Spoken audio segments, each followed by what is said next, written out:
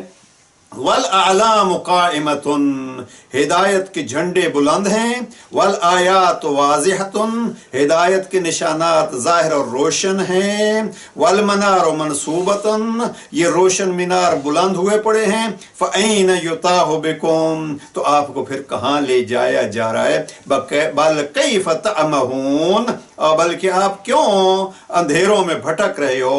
وَبَيْنَكُمْ عِتْرَةُ نَبِيِّكُمْ، آپ کے درمیان نبی کی عطرت موجود ہے، وَهُمْ أَزِمَّةُ الْحَقِّ، وہ حق کی باغیں، أَعْلَامُ الدین، دین کے پرچم، وَأَلْسِنَةُ الصِّدْقِ، سچائی کی زبان ہیں۔ یہ آیت میں درجنوں دفعہ حصہ پڑھ چکا ہوں۔ فَأَنزِلُوهُمْ بِأَحْسَنِ مَنَازِلِ الْقُرْآنِ، اس گھر پہ ایسے آپ نے آپ کو پیش کرو اور اس کو یوں سمجھو جیسے منزل قرآن ہے، یہی قائم مقام قرآن ہے۔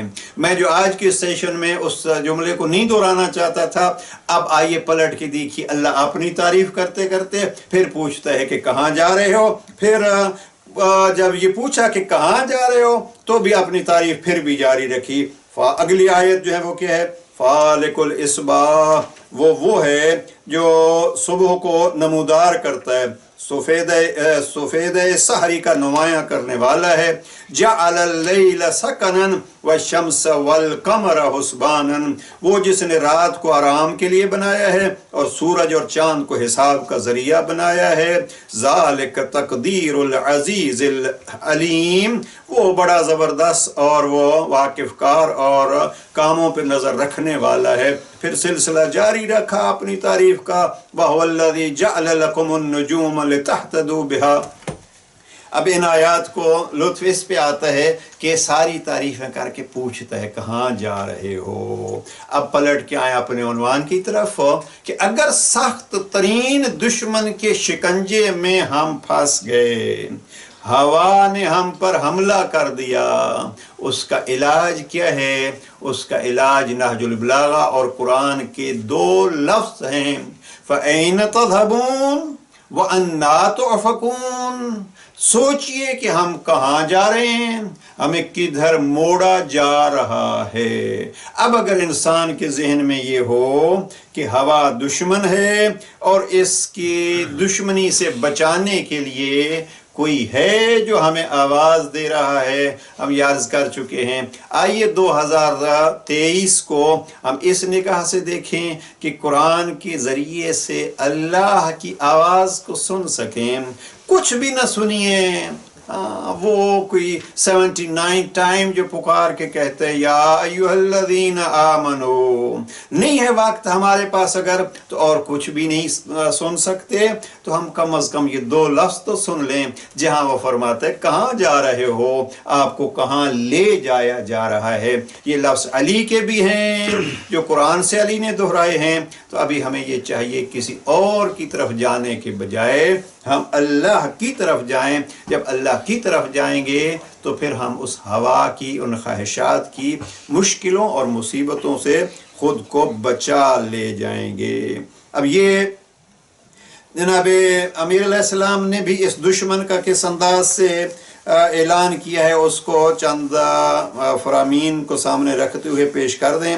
مثلا اسی خطبہ نمبر 85 میں اگر یہ جو میں نے جملات پڑھے ہیں ان سے تھوڑا سا پیچھے جائیں گے تو جناب امیر علیہ السلام فرماتے ہیں کہ کچھ ایسے لوگ ہیں جو جاہل ہیں، کہلواتے عالم ہیں اور ذلیل ہیں اور دوسروں کو بھی ذلیل کرتے ہیں۔ اس نے جاہلوں اور گمراہوں سے جہالتوں اور گمراہیوں کو بٹور لیا ہے۔ وہ کون ہیں؟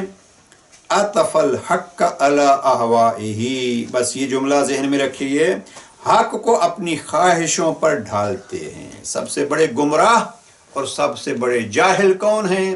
وہ جو حق کو اپنی خواہشات کے مطابق ڈھالتے ہیں۔ اس نے دین کا بہت بڑا نقصان کیا۔ سامری نے میم پہ زیر ہے قرآن مجید کے الفاظ کے مطابق،